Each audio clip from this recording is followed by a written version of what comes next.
Hey everyone, and welcome back, or welcome if it is the first time you are checking out one of my videos. It is March 12th, 2025, and a few days ago, I promised in a post on my YouTube channel that I would be discussing the collection of short stories by Miranda July. This collection, No One Belongs Here More Than You, that title itself is so inviting. It makes you want to pick up a book, the book, not a book, not any book, this particular book. Makes you want to pick it up and know why that is the case, in what way that statement, that assertion, that sentence, which is the title of the collection, in what way, in what moment are we going to encounter the truth of that statement? So to me, at least, the title itself was enough to make me want to check out the collection. It is not the title of any of the individual stories, by the way, but it is my impression. It's probably wrong, but in my experience, when I finished reading the last story, last of the 15 or 16 stories, and when I finished the last story, the title of the last story is How to Tell Stories to Children. When I finished it and I closed the book, I felt that an alternate title for that final story could very well be No One Belongs Here More Than You, because that statement, we want to say that to the main character, the narrator of that last story, Deb. But it cannot, at the same time, the title of that final story cannot be No One Belongs Here More Than You, because the narrator cannot herself give that title to the story. We have to step back, get away from the narrator herself, and get to the position where Miranda July, the author, is giving titles, distributing titles. So from the perspective of the author, we can join the author and say to Deb that no one belongs here more than you. Anyways, if you have read the stories or this book, that might make a little bit more sense to you, but I don't know. Usually, when I really like a book, or when I really like a film or a work of art, there is a point after which, like the degree of liking it, the degree of relating to it, if it gets past a certain point, if I like something more than usual, I would be usually unable to talk about it. So this was one of those cases. I feel like I'm unable to discuss the book. For discussion, I don't want to say criticism. I want to say something, and we use a word that is more neutral, more innocent than criticism or discussion. Maybe reflection, talking. To talk about, to be talkative about a film, to be talkative about a book, to be very talkative, maximally talkative. I think in my experience, it would help for that experience of reading or watching or encountering to hit a sweet spot between liking it very much and disliking it very much. It helps a lot if you have mixed feelings, or if you like some things about it and dislike some things about it. That's where you can talk a lot. Another way of describing that experience is to say that if you like something a lot, you feel as if it is very close to you. And we usually cannot talk about things that are very close in time or in space, or maybe close to who we are, if our felt identities, or our felt positions, or place, our felt place in the world.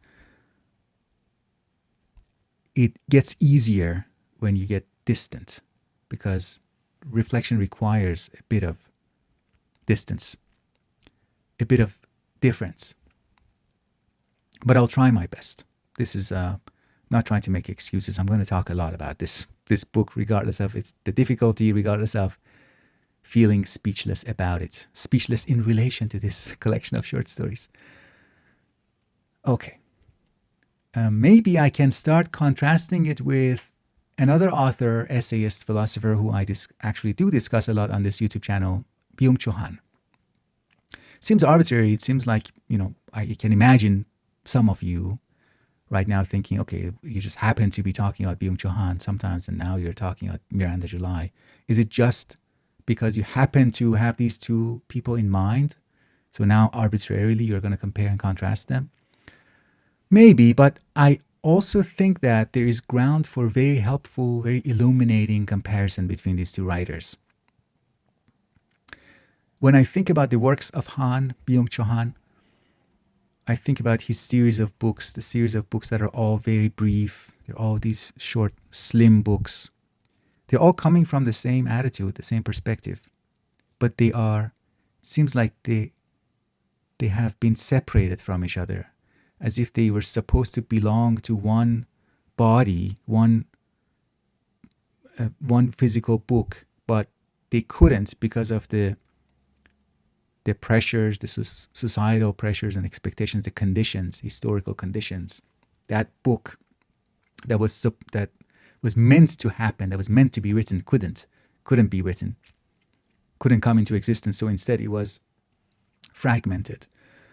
Just like how light comes in the phenomenon of dispersion, I think it's called, the dispersion of light, where light goes through a prism and it gets fragmented, it gets divided into different colors.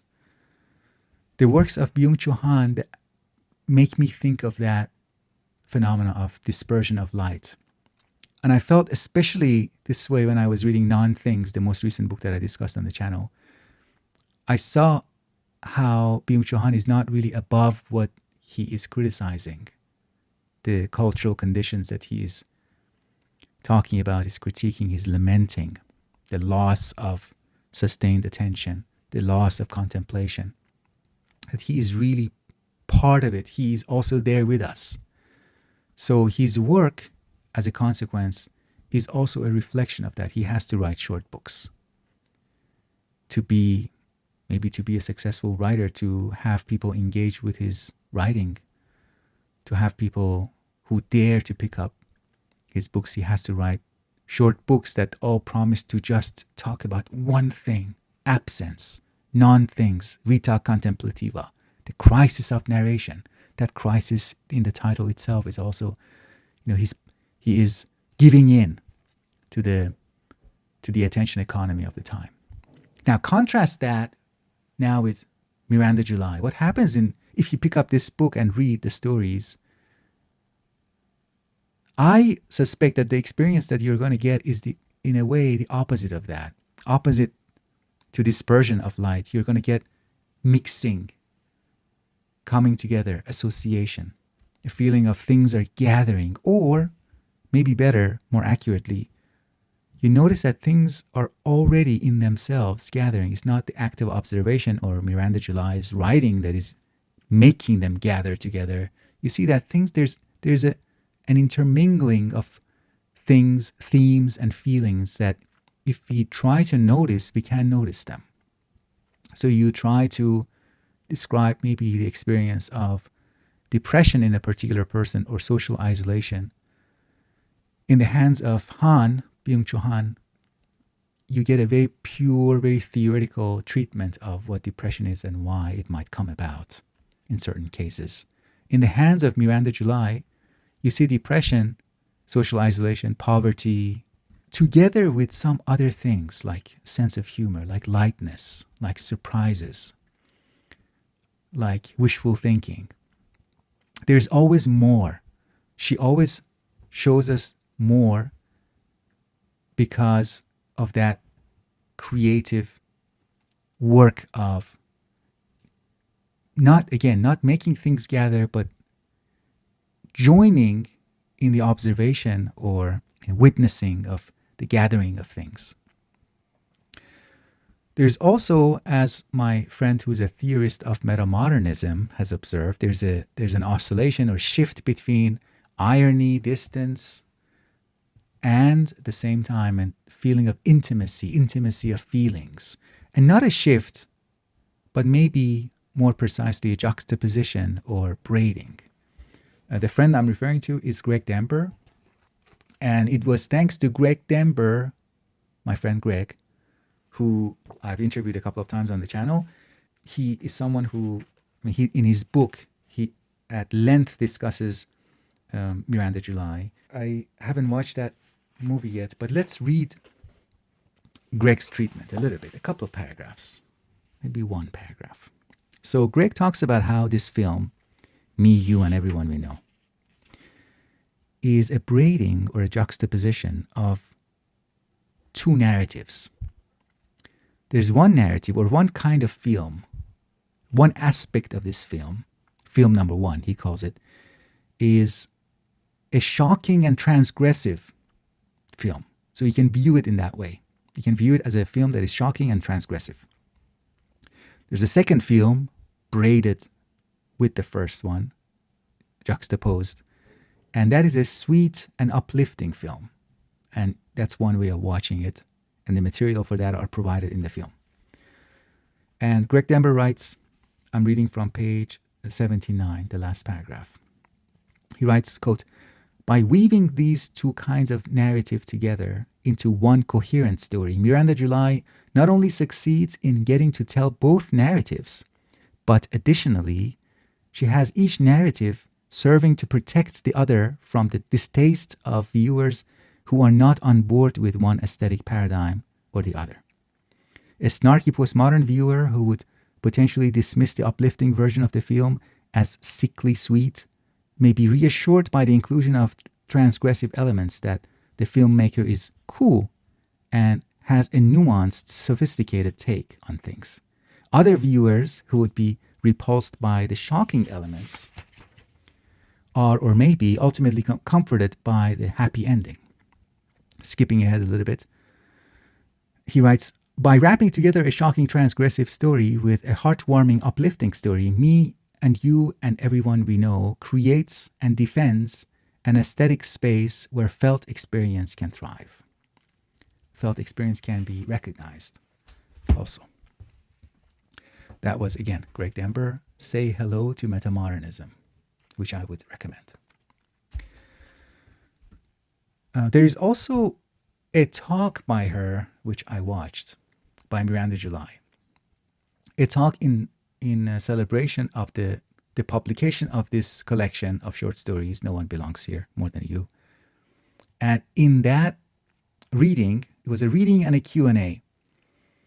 You can just see who she is, and you can see that her writing is coming from a place that has an infinite supply of this material. The material from which the stories are written, she has an abundance of that in her.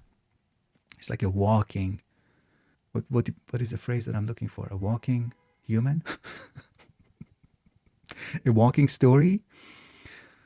A walking source of this type of story.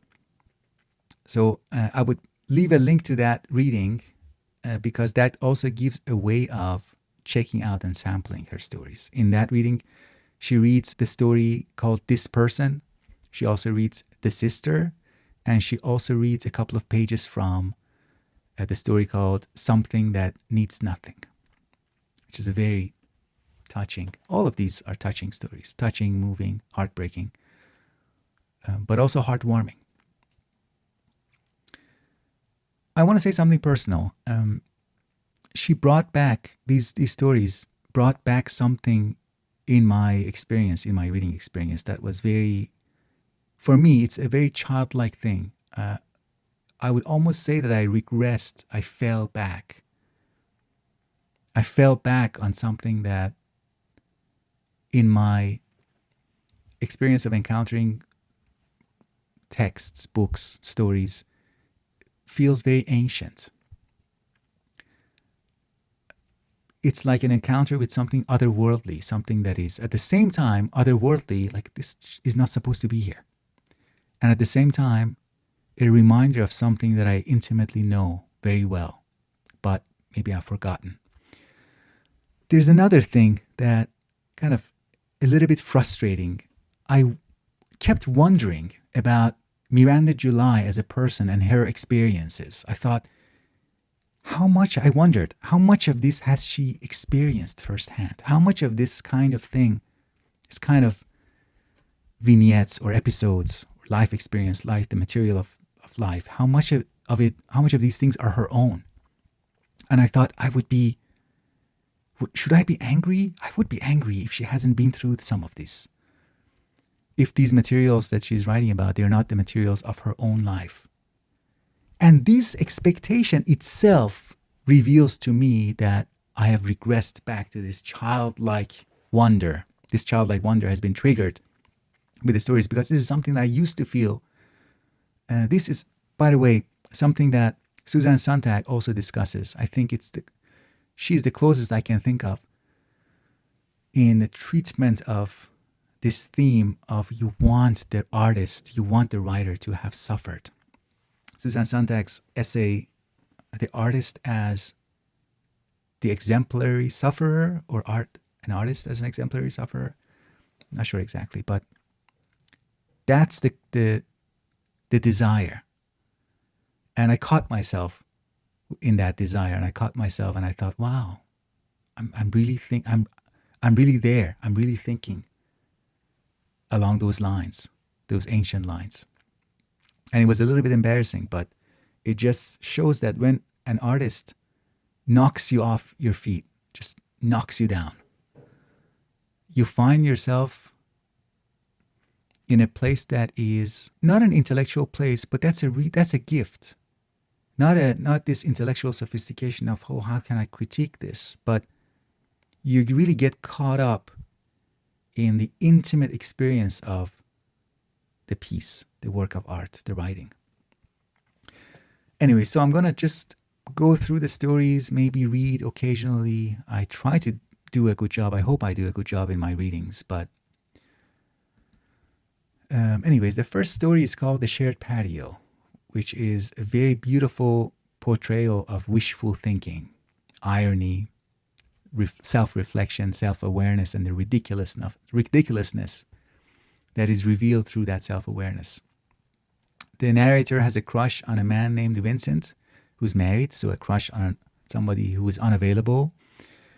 And from the beginning, when you read the story, there's a parallel series of notes that are happening at the same time. We read them together with the story.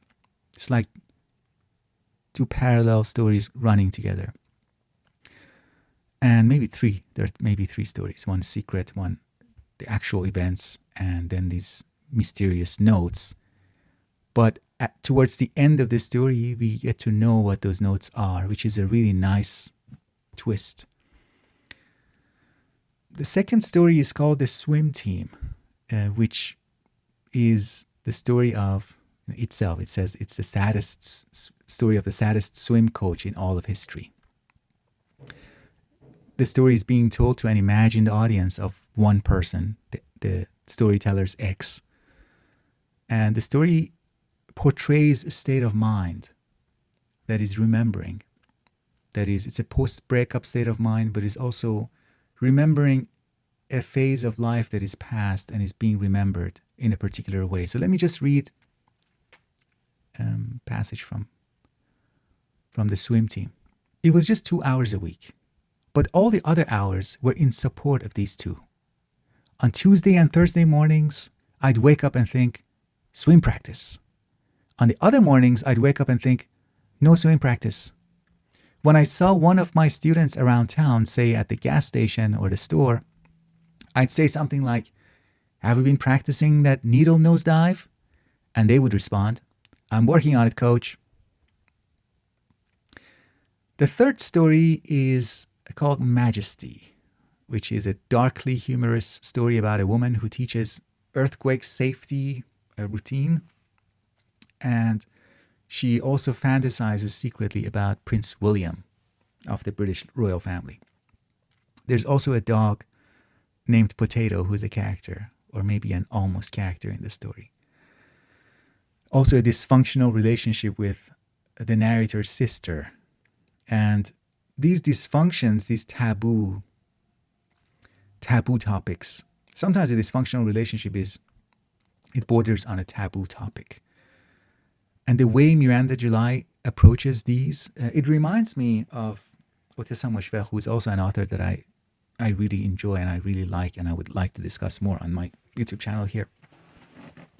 Both of these authors are their treatment of these risky, I would say, risky because the space of art might break. It's like a little bit of explosive material. But they handle these topics, I think, quite well. The humor of this story, Majesty, what is one of the features of the story is that the humor of the story fades away slowly as we keep reading, and at the end we are left, or at least I was left, with a heavy sadness that maybe is the result of the absurdity of her fantasy. So let me read that moment. In the recurring dream, everything has already fallen down, and I am underneath. I'm crawling, sometimes for days, under the rubble. And as I crawl, I realize that this one was the big one. It was the earthquake that shook the whole world, and every single thing was destroyed. But this isn't the scary part. That part always comes right before I wake up. I am crawling, and then suddenly I remember the earthquake happened years ago. This pain, this dying, this is just normal. This is how life is. In fact, I realize there never was an earthquake. Life is just this way, broken. And I'm crazy to hope for something else. The fourth story, maybe I'll read a little bit from this one too. It's called The Man on the Stairs. And this story has some of my favorite internal monologues in it. I'm just going to give you a very short sample. We read, quote, "That is my problem with life. I rush through it like I'm being chased. Even things whose whole point is slowness, like drinking relaxing tea. When I drink relaxing tea, I suck it down as if I'm in a contest for who can drink relaxing tea the quickest. Or if I'm in a hot tub with some other people and we're all looking up at the stars, I'll be the first to say, 'It's so beautiful here.' The sooner you say it's so beautiful here, the quicker you can say, 'Wow, I'm getting overheated.'" There is a longer passage about the narrator's attitude towards friends and how she thinks she's a bad friend and how at the same time she needs new friends to start over with. Also very funny. The fifth story is called The Sister. Again, themes of hope, fantasy, wishful thinking are at play here. I'm going to read a couple of passages. We are reading here about the narrator developing feelings for someone named Blanca. We read, "Some people go on forever without flinching, without crying out. But I cried, Blanca. When the sun became unusually high and bright, or when it sank, especially when it sank far below the hills, and I felt something similarly bright falling down inside of me, I called Blanca. I called out to my own heart as if she were within me like an egg, white like an egg, and not quite ready, about to be like an egg." Jumping ahead. "I had never been in love. I had been a peaceful man." Let me try again. "I had never been in love. I'd been a peaceful man. But now I was caught in agitation. I accidentally hurt myself with my own body, as if I were two clumsy people fighting. I held on to some things too tightly, ripping pages as I turned them, and let go of other things too suddenly, plates breaking them." End quote. So this is a unusually, this one is an unusually disturbing story with a twist. And it's also, you could describe it in terms of the opposition between the pleasure principle and the reality principle. Let's jump ahead, jumping over this person. And number 7, it was romance. The 8th story is called Something That Needs Nothing.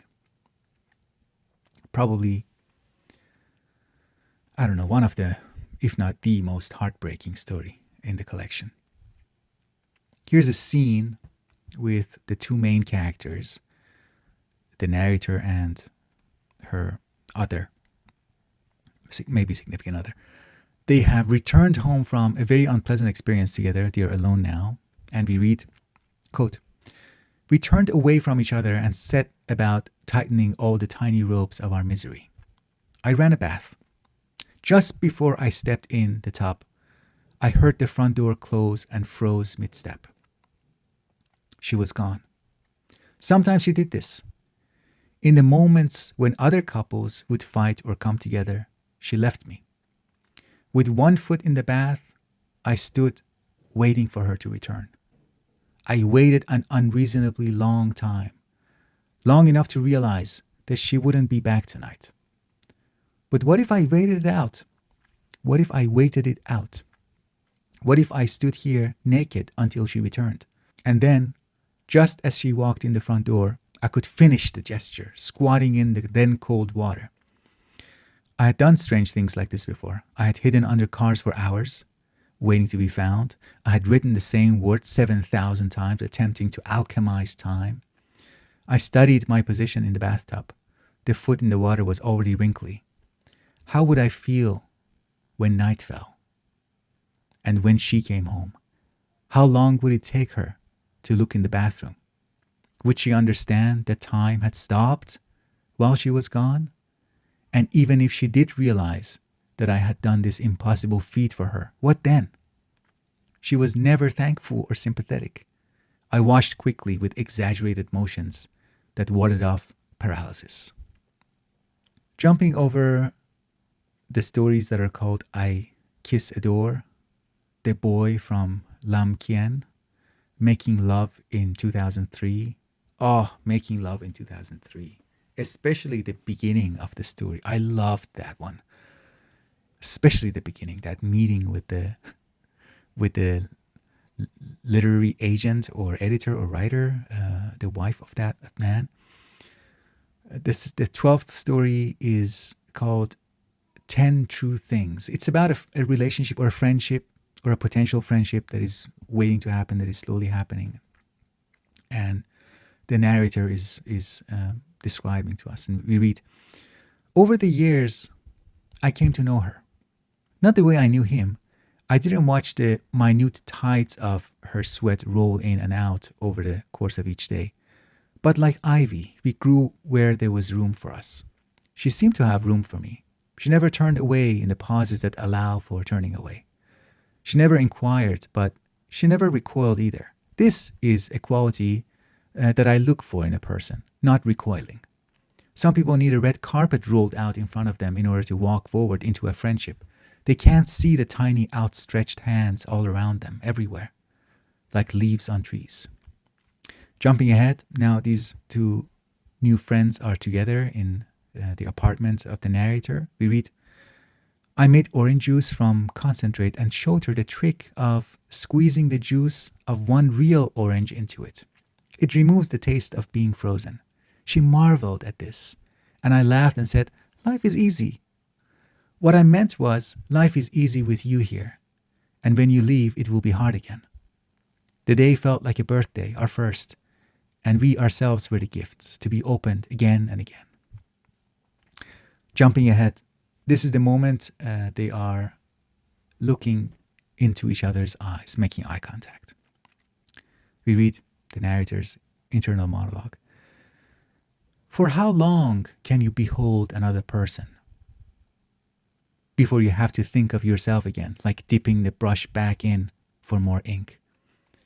For a very long time. You didn't need to get more ink. There was no reason to get anything else, because she was as good as me. She lived on earth like me. She suffered as I did. It was she who looked away and pulled the sheet to her chin. All right, let me just read the titles of the last remaining 4 stories. The Moves, Mon Plaisir, Birthmark, How to Tell Stories to Children.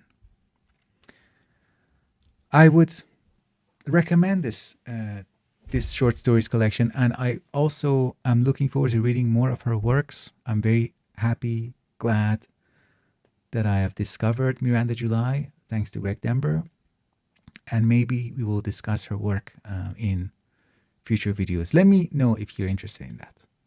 Otherwise, thank you very much for your attention, and until next time.